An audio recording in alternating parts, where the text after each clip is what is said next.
Hello students, আমি Namita ma'am জ্ঞানজ্যোতি coaching সেন্টারের পক্ষ থেকে তোমাদের সকলকে জানাই আরো একবার স্বাগত। তো স্টুডেন্টস, আজকের ক্লাসে আমরা যে বিষয় নিয়ে আলোচনা করব তা হলো মগধের উত্থানের কারণ সমূহ নিয়ে। ঠিক আছে, তো মগধের উত্থানের পেছনে বিভিন্ন কারণ পরিলক্ষিত হয়। ঠিক আছে, তো সেই কারণগুলি নিয়ে আজকের ক্লাসে আমরা আলোচনা করব। তো চলো দেরি না করে আমরা আজকের আলোচনা শুরু করি। তো দেখো, প্রথমতম বলা হয়েছে যে খ্রিস্টপূর্ব ষষ্ঠ শতকে কি হয়েছিল, ভারতে রাজনৈতিক ক্ষেত্রে বা বলা যায় যে রাজনৈতিক ক্ষেত্রে 16টি জনপদের উল্লেখ বা বলা যায় যে উত্থান ঘটেছিল। ঠিক আছে, তো এই 16টি জনপদের মধ্যে কোশল, অবন্তী এবং বৎস এবং মগধ এই চারটি ছিল কি সবচেয়ে বেশি শক্তিশালী জনপদ। ঠিক আছে, তো ক্রমে এই চারটি জনপদের মধ্যে কি একে অপরের সঙ্গে পারস্পরিক প্রতিদ্বন্দ্বিতা বা তারা একে অপরের সঙ্গে প্রতিদ্বন্দ্বিতায় লিপ্ত হয়েছিল এবং পরিশেষে মগধ এই তিনটি জনপদকে বা রাজ্যগুলিকে পরাজিত করে একচ্ছত্র প্রাধান্য লাভ করে। ঠিক আছে, বা বলা যায় যে ভারতের সার্বভৌম ক্ষমতা স্থাপন করে। তো এই 16টি মহাজনপদের মধ্যে 4টি ছিল কোশল, অবন্তী, বৎস এবং মগধ, যার পরবর্তীকালে মগধ কিন্তু সবচেয়ে শক্তিশালী রাজ্যে পরিণত হয়ে যায়। তো মগধ এই যে সার্বভৌম ক্ষমতা অর্জন করে বা এই যে শক্তিশালী হয়ে উঠেছিল এবং ভারতবর্ষের এক সুবিস্তীর্ণ অঞ্চলে সার্বভৌম শক্তির উত্থান ঘটিয়েছিল, তার পেছনের কারণগুলি কি ছিল তা নিয়ে আজকে ক্লাসে আমরা আলোচনা করব। ঠিক আছে, তো দেখো, বলা যায় এই ছাড়া মগধের উত্থানকে ঐতিহাসিক ডক্টর হেমচন্দ্র রায়চৌধুরী কি বলেছেন যে মগধ সাম্রাজ্যের প্রতিষ্ঠাই হলো ভারতের রাজনৈতিক ঐক্যের স্থাপনা। ঠিক আছে, মগধের উত্থানের ক্ষেত্রে ডক্টর হেমচন্দ্র রায়চৌধুরী এই উক্তিটি মন্তব্য করেছেন। আচ্ছা, এবারে আমরা একে একে সেই কারণগুলি নিয়ে আলোচনা করব যে এই যে 4টি জনপদ ছিল, 16টি জনপদের মধ্যে 4টি ছিল শক্তিশালী, কিন্তু ক্রমে এই 4টির মধ্যে মগধ কিন্তু ক্ষমতায় উত্তীর্ণ হয়ে যায়। তো এই মগধের উত্থানের কারণগুলি এবারে আমরা একে একে আলোচনা করব। তো দেখো, প্রথমতম কি রয়েছে, ভৌগোলিক পরিবেশ। মগধের ভৌগোলিক পরিবেশ কিন্তু মগধের শক্তিশালী হওয়ার জন্য অন্যতম প্রধান দায়ী ছিল বা মগধের উত্থানের জন্য অন্যতম প্রধান কারণ ছিল। যেমন দেখো, বলা হয়েছে যে সমকালীন ভারতের অন্যান্য রাজ্যের তুলনায় মগধের যে অবস্থান তা ছিল তার উত্থানের জন্য অত্যন্ত সহায়ক। যেমন গঙ্গা, সোন এবং কি চম্পা, এই 3টি নদী দ্বারা মগধ কিন্তু 3 দিক থেকে বিশেষভাবে সুরক্ষিত ছিল বা 3 দিক থেকে পরিবেষ্টিত একটি সুরক্ষিত স্থান ছিল কি মগধ। ঠিক আছে, যার ফলে এই 3টি নদীকে অতিক্রম করে কোনো বৈদেশিক আক্রমণ ঘটানো সম্ভব ছিল না মগধের জন্য। ঠিক আছে, মগধকে আক্রমণ করা সহজ ছিল না, যার জন্য এই 3 দিক থেকে নদী বেষ্টিত হওয়ায় মগধ ছিল অত্যন্ত সুরক্ষিত একটি স্থান, যা মগধের উত্থানে সাহায্য করেছিল। ঠিক আছে, এছাড়া মগধের প্রথম রাজধানী কি ছিল, রাজগৃহ।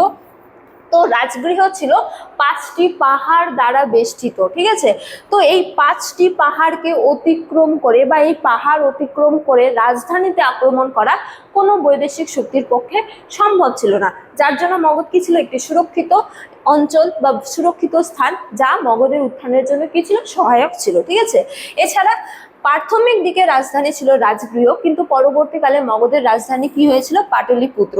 তো পাটলিপুত্রও ছিল কিন্তু নদী বেষ্টিত একটি জলদুর্গ। তো এই যে রাজধানী হোক বা সম্পূর্ণ মগধ হোক, জল দ্বারা পরিবেষ্টিত, পাহাড় দ্বারা পরিবেষ্টিত ছিল, যার জন্য কোনো শক্তির পক্ষে মগধকে আক্রমণ করা সহজ ছিল না। ঠিক আছে, তো মগধের এই ভৌগোলিক পরিবেশ কিন্তু মগধের উত্থানের জন্য অন্যতম প্রধান কারণ ছিল। ঠিক আছে, তো এটা আমরা প্রথম কারণ সম্পর্কে আলোচনা করলাম। এবারে আমরা দ্বিতীয় কারণ স্বরূপ আলোচনা করব মগধের অর্থনৈতিক ভিত্তি। ঠিক আছে, যা মগধের উত্থানের অন্যতম প্রধান কারণ ছিল। যেমন মগধের মগধ নদীর তীরবর্তী অঞ্চলে অবস্থিত হওয়ার জন্য মগধে কিন্তু কৃষিকাজ অত্যন্ত উন্নত ধরনের ছিল। ঠিক আছে, তো মগধে আমরা একটু আগে আলোচনা করলাম যে মগধ নদী দ্বারা পরিবেষ্টিত ছিল, সুতরাং যার ফলে কি হবে, নদীর পার্শ্ববর্তী যে অঞ্চল সেগুলো অত্যন্ত উর্বর হয়ে থাকে, সুতরাং মগধের যে কৃষিকাজ তা ছিল যথেষ্ট উন্নত ধরনের। তো পলি মাটি সমৃদ্ধ উর্বর কৃষি জমিতে বছরে দুবার প্রচুর পরিমাণে ফসল উৎপাদন হতো এবং এই কৃষি সমৃদ্ধ মগধকে আর্থিকভাবে কি করেছিল, সচ্ছল করে তুলেছিল, যার ফলে মগধের এই আর্থিক সচ্ছলতাও কিন্তু মগধের উত্থানের অন্যতম প্রধান দায়ী ছিল বা অন্যতম প্রধান কারণ ছিল। যদি আর্থিক দিক থেকে কোনো রাজ্য সচ্ছল না হয়ে থাকে তাহলে সেই রাজ্য কিন্তু শক্তিশালী হতে পারবে না, ঠিক আছে। তো মগধের কাছে এই আর্থিক সচ্ছলতা ছিল। এছাড়াও দেখো খনিজ ভান্ডার, কৃষি কাজের পাশাপাশি, ঠিক আছে, মগধের আর্থিক সচ্ছলতার অন্যতম প্রধান কারণ কি ছিল, খনিজ সম্পদের প্রাচুর্য, ঠিক আছে।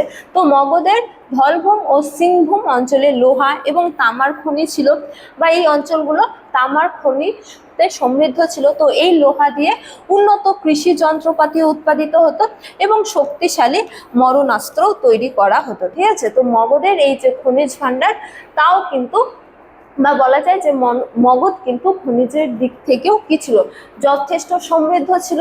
তো মগধের এই খনিজ ভান্ডার বা বলা যায় যে খনিজ সমৃদ্ধতার জন্য মগধে উন্নত ধরনের কৃষি যন্ত্রপাতি উৎপাদিত হতো, এছাড়াও কি সামরিক অস্ত্র উৎপাদিত হতো, যা মগধের উত্থানে সহায়তা করেছিল, ঠিক আছে। তো এই আর্থিক সচ্ছলতা মগধের উত্থানের অন্যতম প্রধান কারণ ছিল। এবারে আমরা আলোচনা করব অন্যতম গুরুত্বপূর্ণ কয়েকটি কারণ নিয়ে যা মগধের উত্থানের জন্য দায়ী ছিল। তো প্রথম কারণ রয়েছে কি, বাণিজ্য। তো কৃষি ও খনিজ সম্পদের পাশাপাশি মগধ কিন্তু ব্যবসা বাণিজ্যতেও যথেষ্ট উন্নত ছিল, ঠিক আছে। তো গঙ্গা, সোন, চম্পা প্রভৃতি নদী ছিল, যার মাধ্যমে কি হতো, জলপথে সহজেই অভ্যন্তরীণ হোক এবং কি বৈদেশিক বাণিজ্য চলতো, ঠিক আছে। তো তৎকালীন সময়ে আভ্যন্তরীণ বাণিজ্য চলতো কি স্থলপথে এবং বৈদেশিক বাণিজ্য চলতো জলপথে। তো আভ্যন্তরীণ বাণিজ্যের পাশাপাশি জলপথের সুযোগ থাকায় মগধে কিন্তু বৈদেশিক বাণিজ্যও সম্পাদন হতো, যার ফলে এই ব্যবসা বাণিজ্যের সমৃদ্ধতা মগধকে আরো সচ্ছল করেছিল, যা মগধের উত্থানে সহায়তা করেছিল, ঠিক আছে। এছাড়া যোগ্য শাসক, একজন যদি যোগ্য শাসক না থাকে কোনো রাজ্যে তাহলে সেই রাজ্য কিন্তু নানা দিক থেকে উন্নয়ন সাধন করতে পারবে না, ঠিক আছে। তো বিম্বিসার হোক, অজাতশত্রু হোক, মহাপদ্মনন্দ হোক, এছাড়া পরবর্তীতে চন্দ্রগুপ্ত মৌর্য হোক, এছাড়া অশোক হোক না কেন, তারা ছিল অত্যন্ত যোগ্য এবং উচ্চাকাঙ্ক্ষী শাসক, ঠিক আছে। তো তাদের দূরদৃষ্টি এবং কূটনৈতিক দক্ষতা মগধের সাফল্যের প্রধান কারণ ছিল, ঠিক আছে। তো কোনো রাজ্যের কাছে সমস্ত সুযোগ সুবিধা আছে, কিন্তু সেই সুযোগ সুবিধাগুলো কাজে লাগানোর জন্য কি হয়, একজন যোগ্য শাসকের প্রয়োজন হয়, যে সেই সুযোগ সুবিধাগুলো কাজে লাগিয়ে বিভিন্ন দিক থেকে উন্নয়ন সাধন করে এক শক্তিশালী সাম্রাজ্যের প্রতিষ্ঠাতা করবে। তো মগধের কাছে এই সুযোগ সুবিধাও ছিল এবং তার পাশাপাশি একজন যোগ্য শাসকও ছিল, যার ফলে মগধের উত্থান অত্যন্ত সহজ হয়ে পড়েছিল বা মগধের উত্থান কি হয়েছিল, সম্ভব ছিল, ঠিক আছে। এছাড়াও মগধের সামরিক শক্তি, যেমন দেখো বলা হয়েছে এই সামরিক শক্তিও কিন্তু মগধের উত্থানের সহায়তা করেছিল, যেমন খনিজ লোহার সহজলভ্যতা তাদের উন্নত অস্ত্র শস্ত্র দিয়েছিল, ঠিক আছে। এছাড়া পাশাপাশি মগধের সেনাবাহিনীতে হাতির বিশাল ব্যবস্থা তাদের অন্যান্য জনপদগুলির তুলনায় শক্তিশালী করে তুলেছিল। তো মগধে কিন্তু হাতিরও প্রাচুর্য ছিল এবং তাদের সেনাবাহিনীতে হাতি বাহিনীও ছিল, ঠিক আছে। এছাড়া এই যে খনিজ সহজলভ্যতা, এই খনিজ দিয়ে তারা উন্নত ধরনের হাতিয়ার তৈরি করেছিল, যার ফলে তাদের এক শক্তিশালী সামরিক বাহিনী ছিল, যা মগধের উত্থানের জন্য কি করেছিল, সহায়তা করেছিল, ঠিক আছে, বা মগধের উত্থানের অন্যতম প্রধান কারণ ছিল। এছাড়াও দেখো বলা হয়েছে যে রাজবংশের বা রাজবংশ সমূহের অবদান, এই রাজবংশগুলি মগধে বিভিন্ন সময়ে শাসনকাল করে মগধের উত্থানে সহায়তা করেছিল। যেমন দেখো বলা হয়েছে যে ভারতে একচ্ছত্র প্রাধান্য বিস্তারের লক্ষ্যে মগধ চারপাশের যে রাজ্যগুলির সঙ্গে তীব্র প্রতিদ্বন্দ্বিতায় লিপ্ত হয়। যেমন আমরা একটু আগে আলোচনা করলাম যে 4টি শক্তিশালী রাজ্য ছিল, ঠিক আছে। তো তাদের মধ্যে মগধ শীর্ষ হয়ে ওঠে, ঠিক আছে। তো তাদের সঙ্গে মগধ প্রতিদ্বন্দ্বিতায় লিপ্ত ছিল এবং পরিশেষে আর্যাবতে সার্বভৌম ক্ষমতা অর্জন করে কে, মগধ। তো মূলত 4টি শক্তিশালী রাজবংশ ক্রমান্বয়ে রাজত্ব করে বা শাসন কার্য করে মগধকে একটি সুবৃহৎ সাম্রাজ্যে পরিণত করেছিল। তো সেই 4টি রাজবংশ কে কে, প্রথমতম হলো হর্ষাঙ্ক বংশ, এছাড়া শৈশনাগ বংশ, এছাড়া নন্দ বংশ এবং কি মৌর্য বংশ। তো এই 4টি রাজবংশ বিভিন্ন সময়কালে বা বলা যায় যে একের পর এক মগধের ক্ষমতায় উত্তীর্ণ হয় এবং তারা তাদের অবদানের মাধ্যমে মগধের যে উত্থান, সেই মগধের উত্থানকে কি করেছিল, সফল করেছিল। ঠিক আছে, তো মগধের উত্থানে এই 4টি রাজবংশের অবদানও কিন্তু অপরিসীম। ঠিক আছে, তো বলা যায় যে মগধের উত্থানের পেছনে কোনো একটি নির্দিষ্ট কারণ দায়ী ছিল না। ঠিক আছে, তো এর পেছনে একাধিক কারণ দায়ী ছিল। সেগুলো কি কি?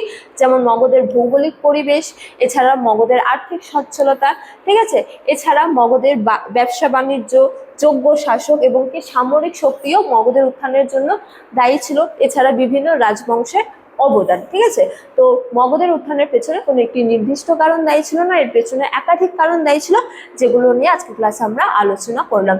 তো স্টুডেন্টস, এই ছিল আজকে আলোচনা ক্লাস। আজকে আলোচনা ক্লাস এতটাই। তোমাদের সাথে দেখা হবে পরবর্তী ক্লাসে। ততক্ষণ তোমরা সকলেই ভালো থাকো, সুস্থ থাকো। Thank you.